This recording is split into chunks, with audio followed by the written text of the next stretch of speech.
صلی اللہ علی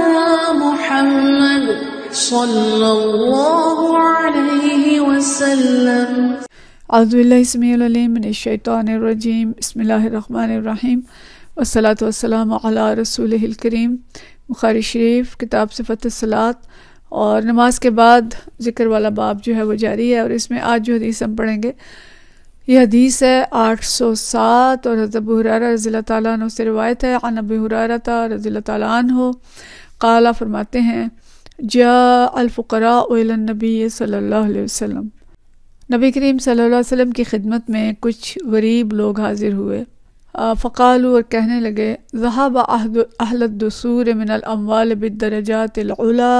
والنعیم المقیم، کہنے لگے کہ مالدار لوگ جو ہیں وہ اونچے درجوں پہ آ گئے، بلند درجے انہیں مل گئے، اور نعیم مقیم یعنی دائمی جنت جو ہے وہ انہیں مل گئی۔ یصلون کما نصلی، وہ بھی ایسے ہی نماز پڑھتے ہیں جیسے ہم نماز پڑھتے ہیں، ویصومون کما نصوم، اور ایسے ہی روزے رکھتے ہیں جیسے ہم روزہ رکھتے ہیں۔ وَلَهُمْ فَضْلٌ مِّنْ أَمْوَالٍ، لیکن ان کے پاس مال جو ہے وہ زیادہ ہے، اور اپنے مال کی وجہ سے وہ زائد عبادت کر لیتے ہیں، اور وہ کیا ہے، یحجون بہا، اس سے وہ حج کر لیتے ہیں، وَيَعْتَمِرُونَ، اور عمرہ کر لیتے ہیں، وَيُجَاهِدُونَ، اور جہاد کر لیتے ہیں،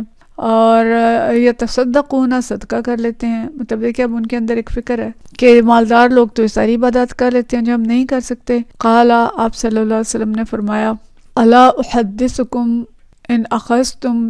بہ ادرکتم من سبقکم، کہ کیا میں تمہیں وہ عمل نہ بتا دوں کہ جس کے ذریعے تم سبقت لینے والوں میں شامل ہو جاؤ۔ ولم یدرککم احد بعدکم، اور کوئی تمہارے درجے کو نہ پا سکے۔ وَكُنْتُمْ خَيْرَ مَنْ أَنْتُمْ بَيْنَ ظَهْرَانَيْهِ إِلَّا مَنْ عَمِلَ مِثْلَهُ، تو تم اپنے زمانے میں سب سے افضل ہو جاؤ گے سوائے ان لوگوں کے جنہوں نے تم جیسا عمل کر لیا۔ اچھا، اب اس کے بعد آپ صلی اللہ علیہ وسلم نے فرمایا کیا کہ تم کیا کرو، تسبحون، سبحان اللہ کہو، وتحمدون، الحمدللہ کہو، یعنی اللہ کی تسبیح بیان کرو، اللہ کی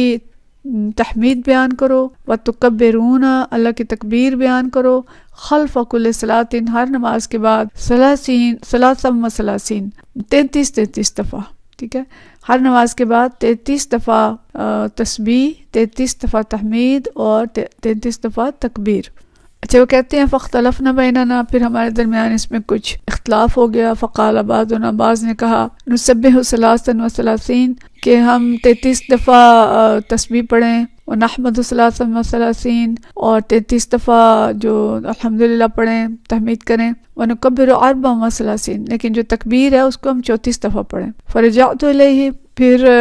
واپس ان کے پاس گئے، ابو صالح کے پاس جنہوں نے حضرت ابو ہریرہ رضی اللہ تعالیٰ عنہ سے روایت کی ہے، ان کے پاس واپس گئے اور ان سے جا کے یعنی ان سے بات کی، تو انہوں نے کہا تقول سبحان اللہ والحمد للہ واللہ اکبر، کہ 33 دفعہ یہ سب کچھ کہو، سبحان اللہ والحمد للہ واللہ اکبر، حتی یکون منہن کلہن ثلاث و ثلاثین، تو سب جو ہیں وہ 33 مرتبہ کہو۔ انہوں نے کہا کہ 34 دفعہ جو اللہ اکبر وہ نہیں کہنا بلکہ سب 33 دفعہ کہنا۔ تو یہ حدیث دیکھیں بڑی خوبصورت حدیث ہے، بلکہ ہم اگلی بھی پڑھ لیں، پھر ہم دونوں کو اکٹھا کر کے اس کی مختصر تشریح دیکھتے ہیں۔ اگلی حدیث ہے 808، یہ حدیث حضرت مغیرہ بن شعبہ کے کاتب وراد بیان کرتے ہیں۔ عن وراد کاتب المغیرہ شعبہ، حضرت شعبہ کے کاتب جو ان کی لکھا کرتے تھے خطوط وغیرہ، وراد ان کا نام تھا، ان سے یہ حدیث روایت کی گئی ہے۔ املی علیہ مغیرہ بن شعبہ فی کتاب، کہ مجھے مغیرہ بن شعبہ نے ایک خط لکھوایا اور اس میں مجھے یہ لکھوایا املا کی، الی معاویہ، امیر معاویہ کی طرف انہوں نے خط لکھوایا، ان النبی صلی اللہ علیہ وسلم، کہ نبی کریم صلی اللہ علیہ وسلم کان یقول فی دبر کل صلاۃ مکتوبۃ، کہ ہر نماز کے بعد آپ صلی اللہ علیہ وسلم یہ کلمات کہا کرتے تھے، لا الہ الا اللہ وحدہ لا شریک لہ لہ الملک و لہ الحمد وہو علی کل شیء قدیر۔ یہ تمہیں پتہ ہے نا، یہ چوتھے کلمے کا حصہ ہے۔ اور اس کے بعد آپ فرماتے تھے، اللہم لا مانع لما اعطیت ولا معطی لما منعت ولا ينفع ذا الجد منک الجد۔ تو آپ صلی اللہ علیہ وسلم یہ کلمہ پڑھتے تھے، اس کا مطلب کیا ہے کہ اللہ کے سوا کوئی عبادت کے لائق نہیں، اس کا کوئی شریک نہیں، لہ الملک، بادشاہت اسی کی ہے، اور ہر قسم کی تعریف اسی کے لیے ہے، اور وہ ہر چیز پر قادر ہے۔ پھر جو فرمایا کہ اللہم لا مانع، اے اللہ کوئی روکنے والا نہیں، لما عطیتا جسے تو عطا فرمائے، ولا معطی لما منعتا اور جسے تو نہ دے اسے دینے والا کوئی نہیں، ولا ینفع اور کوئی نفع نہیں دے گا، ذل جد دے کسی مالدار کو، من کل جد اس کا مال اور دولت، یعنی تیری بارگاہ میں کسی کا مال اور دولت جو ہے اسے کوئی نفع نہیں دے سکتا۔ وقال شعبہ عن عبد الملک بن عمیر بهذا وعن الحکم عن القاسم بن مخیمرۃ عن وراد بهذا وقال الحسن الجد غنی۔ اس حدیث کو شعبہ نے اس حدیث کو عبد الملک سے اسی طرح روایت کیا جس طرح سفیان نے کیا، اور شعبہ نے عن الحکم القاسم بن مخیمرہ عن وراد کی سند سے بھی اس حدیث کو روایت کیا، اور حسن بصری جو ہیں وہ فرماتے ہیں کہ جد کا مطلب غنا ہے، یعنی مالداری ہے۔ تو مطلب کیا ہے، اصل میں مقصود کیا ہے ان احادیث سے؟ دو باتیں ہماری سمجھ میں آ رہی ہیں۔ ایک تو یہ کہ نبی کریم صلی اللہ علیہ وسلم نماز کے بعد ذکر جو کرتے تھے اس کا ذکر ہے، اور آپ صلی اللہ علیہ وسلم خود بھی یہ ذکر کرتے تھے، چوتھا کلمہ ہم نے پڑھا اور اس کے ساتھ جو اضافہ ہے دعا کا وہ بھی، اور صحابہ کرام رضوان اللہ اجمعین کو بھی آپ نے 33 دفعہ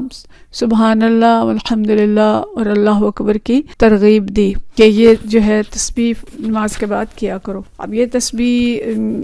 ہمیں معلوم ہے کہ اتنا بڑا اس کا درجہ ہے، بعض جگہوں پہ آیا ہے کہ اگر سمندر کی جھاگ کے برابر بھی گناہ ہوں گے، مطلب بہت سارے گناہ ہوں گے، تو اگر مسلسل یہ تسبیح کی جائے گی ہر نماز کے بعد تو اس سے انشاءاللہ تعالیٰ وہ گناہ بھی معاف ہو جائیں گے۔ اور اللہ تعالیٰ کتنا دے سکتا ہے، ظاہر ہے اللہ تعالیٰ واسع علیم ہے، ذو الفضل العظیم ہے، اور اس کی رحمت ہر چیز پر چھائی ہوئی ہے، اور ان تسبیحات سے وہ بہت بڑے بڑے اجر بھی عطا کر سکتا ہے۔ دیکھیں اب یہ صحابہ نے جو سوال کیا تھا کہ جو مالدار لوگ ہیں اپنے مال خرچ کر کے حج کرتے ہیں، عمرے کرتے ہیں، صدقہ و خیرات کرتے ہیں اور جہاد کرتے ہیں،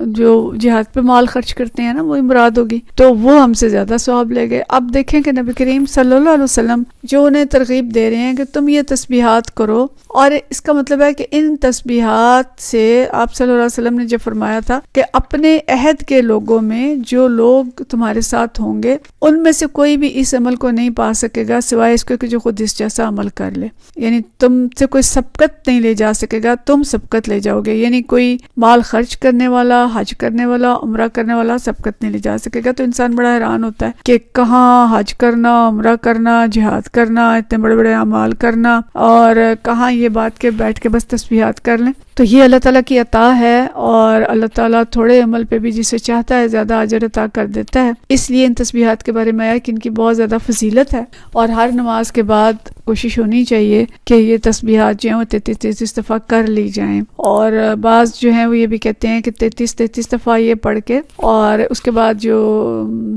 34ویں دفعہ لا حول ولا قوت الا باللہ العلی العظیم یا کوئی بھی اور دعا جو ہے وہ پڑھی جا سکتی ہے، لیکن مطلب یہ ہے کہ بس یہ اذکار جو ہیں یہ زیادہ سے زیادہ کریں۔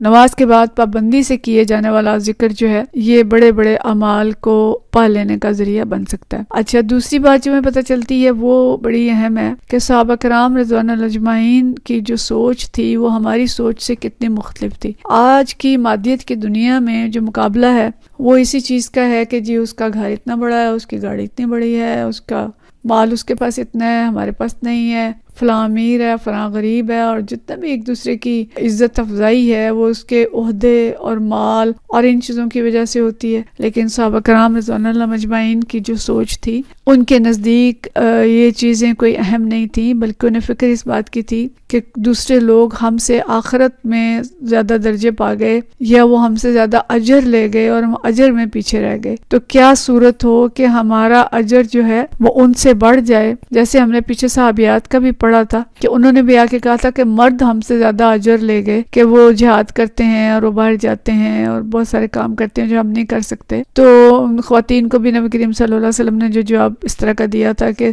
تم یعنی کوئی اچھے اعمال بتا دیے تھے کہ یہ اعمال اگر تم کرو گے تو تم بھی گھر بیٹھے اس مقام کو پالو گی۔ تو یہاں بھی صحابہ کرام کو نبی کریم صلی اللہ علیہ وسلم یہ فرما رہے ہیں کہ اگر تمہاری نماز کے بعد یہ پڑھ لو گے 33 دفعہ تو تم ان کے برابر اجر پالو گے، یا اگر اس سے زیادہ جو ہے